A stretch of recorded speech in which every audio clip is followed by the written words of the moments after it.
लेकिन जब आप अध्यात्म का अनुसरण करने लगते हैं तो आपका ये भ्रम मिट जाता है और आप में से दो भाव प्रकट होते हैं। यदि आप भक्त हो तो आपके भीतर से शब्द निकलता है, दासो हम, मैं परमात्मा का दास हूं, मैं सेवक हूं, मेरे भीतर दोष कैसे रह सकते हैं, मैं इनको समाप्त करूंगा। और यदि आप वेदांती हो तब तो बहुत ही आनंद, फिर तो आपको कुछ करना ही नहीं है, फिर तो आप कहेंगे सोहम सोहम सोहम शिवोहम। अब आपकी वेदांत निष्ठा है या आपकी भक्ति निष्ठा है, आप जाने। इन दोनों निष्ठाओं में निश्चित रूप से एक ही फल की प्राप्ति होती है। मार्ग अलग अलग होते हैं लेकिन जाकर के एक स्थान पर मिल जाते हैं। ज्ञान का मार्ग बहुत कठिन मार्ग है, उसमें निराकार की साधना होती है, लेकिन धीरे धीरे अभ्यास करते करते व्यक्ति उस व्यापक ब्रह्म को अपने अंदर ही खोजने लगता है।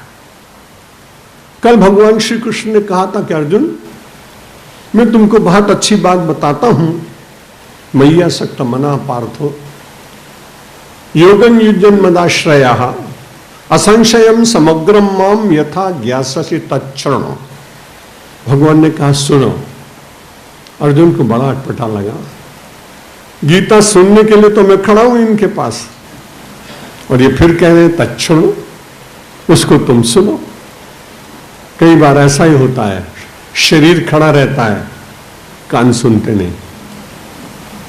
कई बार दो बार कहना पड़ता है परिवार में भी कि आपने सुना नहीं, मैं 2-3 बार आपको कहा है।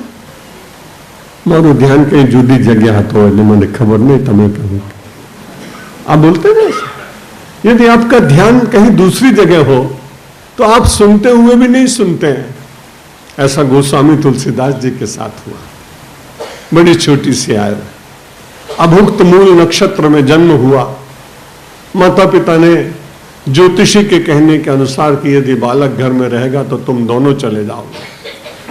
पुत्र का रक्षण करना चाहिए था, पर जीवन में जब अस्तित्व का संकट आता है तो व्यक्ति अपनी चिंता अधिक करता है, दूसरे की चिंता करता नहीं। व्यवहार में आपने कई बार देखा होगा, पुत्रस्य कामाय पुत्रम प्रियम भवति, आत्मनस्तु कामाय पुत्रम भवति। पुत्र के लिए पुत्र परा नहीं है। वित्तस्य कामाय वित्तम प्रियम न भवति, आत्मनस्तु कामाय वित्तम प्रियम भवति। उपनिषद कह रहे हैं कि पुत्र के लिए पुत्र प्यारा नहीं है। आपको उसके भीतर से कोई ममता के कारण कोई एक रस की प्राप्ति हो रही है, इसलिए आपको बड़ा अच्छा लग रहा है। लेकिन यदि वो रस की धारा टूट जाए, मैंने एक ऐसे बड़े व्यक्ति को देखा, खूब पढ़ा लिखा आदमी, लंदन में उसने अपने पुत्र को पढ़ाया था। 12 वर्ष तक वो गया नहीं, पुत्र पर विश्वास करता था। जब वो गया तो उसको पता लगा कि उसने एक आंग्ल महिला के साथ बिना पूछे विवाह कर लिया। जब ये ज्ञात हो गया तो भी थोड़ा थोड़ा वो रस सूखने लगा।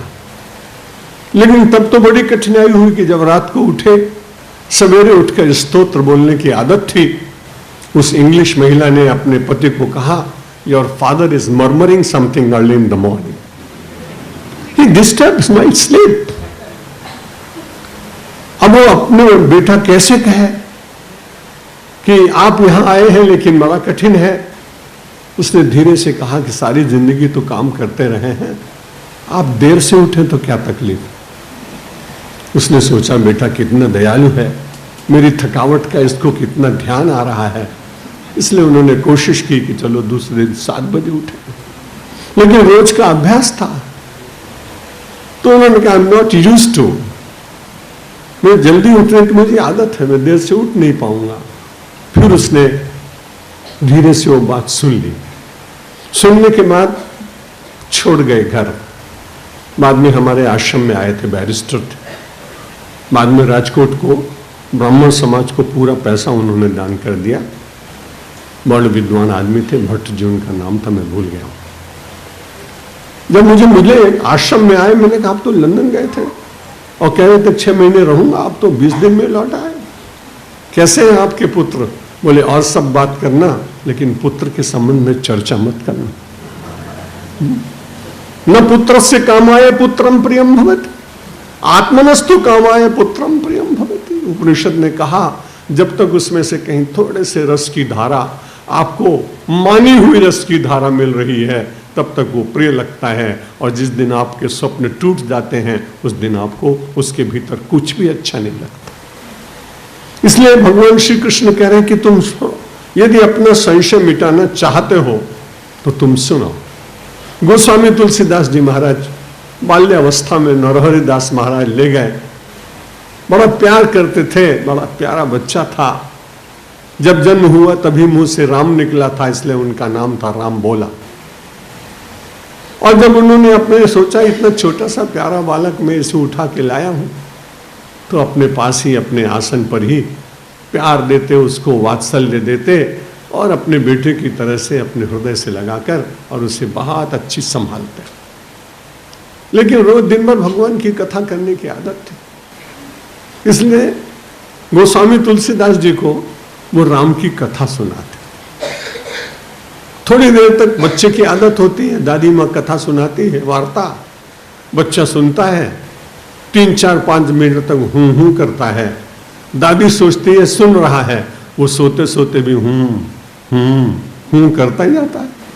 जब सवेरे उठ के पूछती है दादी कि तुमको मैंने एक वार्ता सुनाई थी, तो जितनी उसने सुनी उतनी तो कहता है। उसके बाद दादी कहती मैं तो 5 मिनट तक और कहती रही और तू हूं करता रहा। बोला हूं तो सबकॉन्शियस से निकल रहा था, मैं सुन नहीं रहा, अवचेतन में से प्रकट हो रहा था। गोस्वामी तुलसीदास जी महाराज कहते मेरे गुरु बड़े दयालु थे, मैंने जो गुरु सन सुनी कथा जो सूकर खेत, समुझ पड़ी नहीं बालपन, तब आती रहे हूं अचेत। मेरे गुरु ने तो बड़ी कृपा करके मुझे भगवान की कथा सुनाई, लेकिन मेरी बड़ी कठिनाई थी, तब आती रहे हूं अचेत। मैं सावधान नहीं था, चैतन्य नहीं था, जागृत अवस्था में नहीं था। यहां भगवान श्री कृष्ण अर्जुन को कह रहे हैं सुनो,